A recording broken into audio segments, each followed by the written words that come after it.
One of my favourite genres of horror movies is the horror anthology.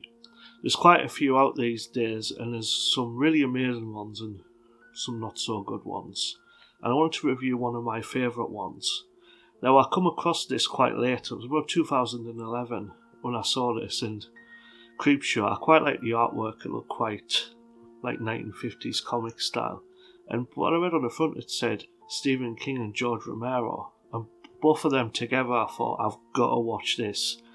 Why haven't I heard of this before? So I remember buying it from Asda, I think, and just getting it home around Halloween and just watching it and being blown away by it. It was so good. So I'm going to do a review today of the first Creepshow.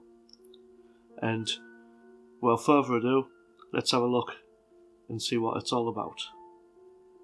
So the prologue is a father, played by Tom Atkins from Halloween 3, telling his son off for having the Creepshow comic and threatens him.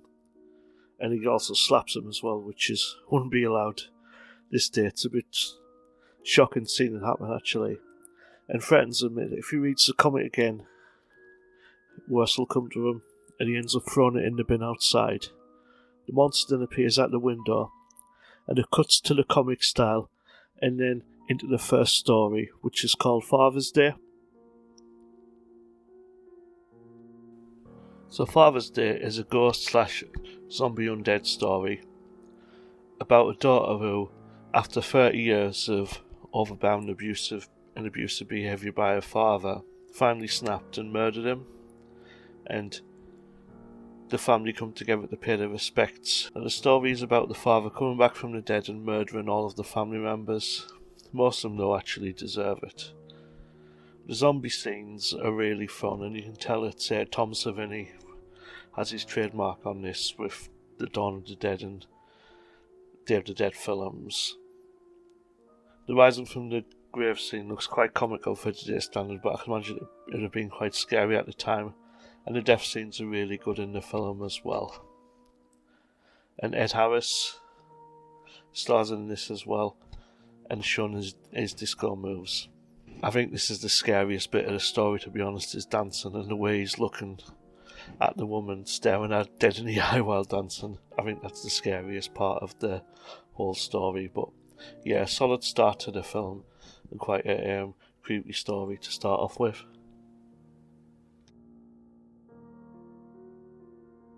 So the next one is The Lonesome Death of Jordi Verrill. This is a sci-fi horror story about a meteor hitting Earth and found by a local farmer named Jordi, played by the legendary Stephen King. He's excited about the money he can make from selling it, and you see him fantasizing about him selling off the asteroid. But he makes the mistake of touching it, thinking that it burned him, but it actually starts infecting him, and throws water on it, which he thinks has ruined the asteroid. The infection takes over, and it looks like a moss starts taking over all of his body in the surrounding areas where the meteor has landed. Eventually, it's seemingly making Jordi quite mad as well, and everything he's touched has the green moss all over it.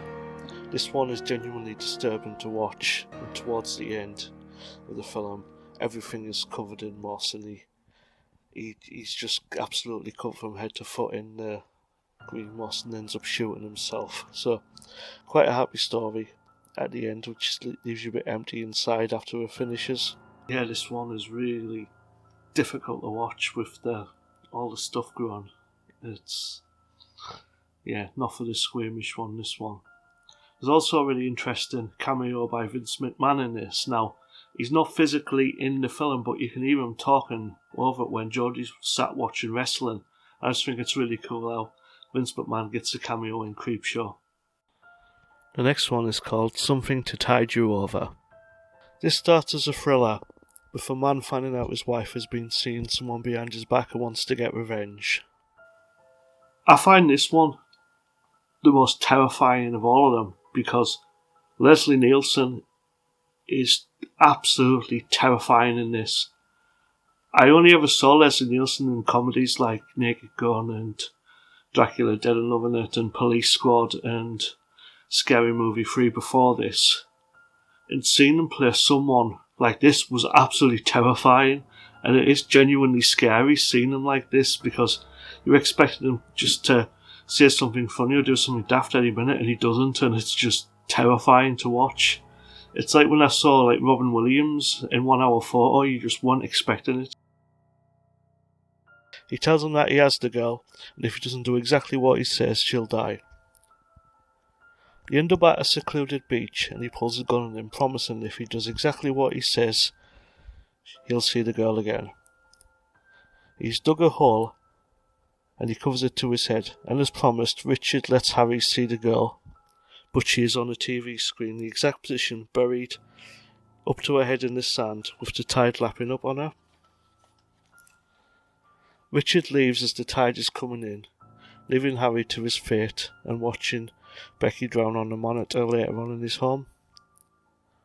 Later in the evening, the undead Harry and Becky return for their revenge after swearing he would kill him earlier.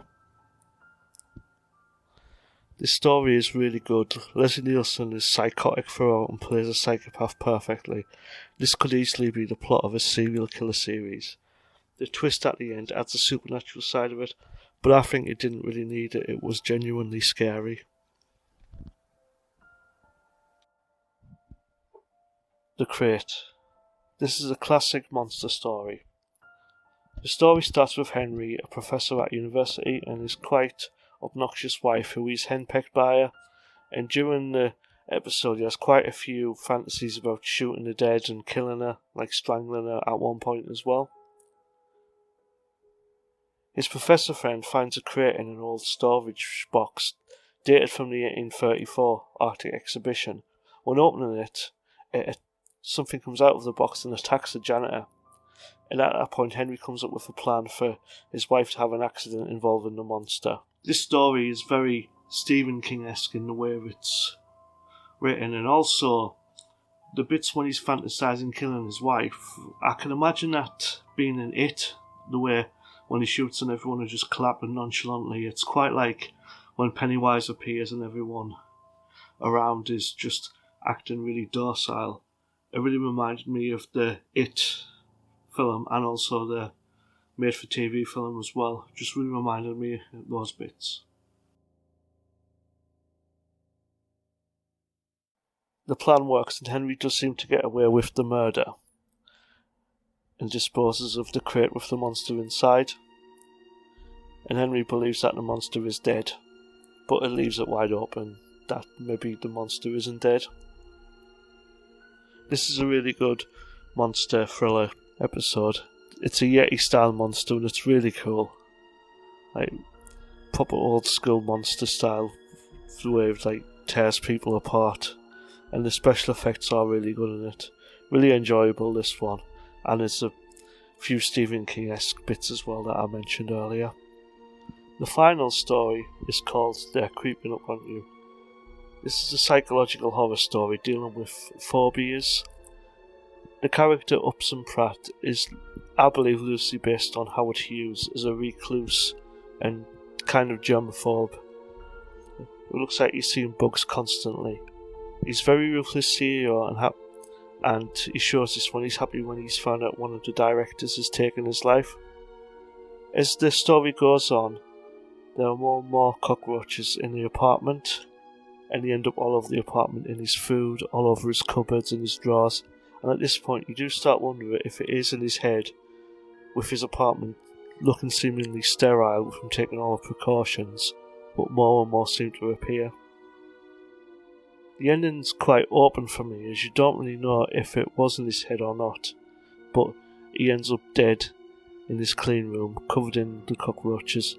I found this one quite disturbing, and really doesn't sit with me as the insects look too real, and it does seem that they were harming insects during it, so it's not really one to watch if you're scared of bugs, and it did make me feel really itchy afterwards watching it. So the epilogue has a really cool cameo from Tom Savini, who plays a bin man finding the comic that was thrown in the bin the night before. Looking through it, you realise that Billy has sent away for the voodoo doll and is using it on his dad for revenge, and that's how the film ends. But really enjoyable anthology, and it works out really well how it was pages of the comic that it's been flipped through and how it ends. Yeah, so this is a perfect horror anthology film, and it's a really good one to start off with if you've not seen them before. It's really good if you don't really like long films, you want to watch bite-sized films at Halloween. I would advise you to watch horror anthologies and start off with this one if you've not seen it, because it's a really cool one, written and directed by two horror masterminds, Stephen King and George Romero. George Romero is no longer with us. And yeah, absolutely love this. All the stories bring a little bit from the horror sci-fi genre, and they're all really entertaining to watch, and I love all of them. Again, the scariest one is the Something to Tide You Over, just how psychotic Leslie Nielsen is, as I mentioned before, but they're all amazing. Yeah, so this is a cult classic, and it deserves the title of cult classic because it's amazing. It went on to do 2 sequels, and Shudder recently have revived it as a series, which I may review as well. I'm definitely going to do Creepshow 2. I've never seen Creepshow 3, I didn't realise it existed, so I'm going to try and get hold of that and do that as well for you. But yeah, hope you enjoyed this review anyway. If you did, leave a like and subscribe. Let me know in the comments as well if you want to see more of these videos, or if you preferred the tier video that I did before or the iceberg ones. Let me know. I really appreciate your feedback, and I really appreciate you watching it and subscribing. Pushing for 200 for Halloween, so I'd really appreciate any help, and I hope to see you soon in another video.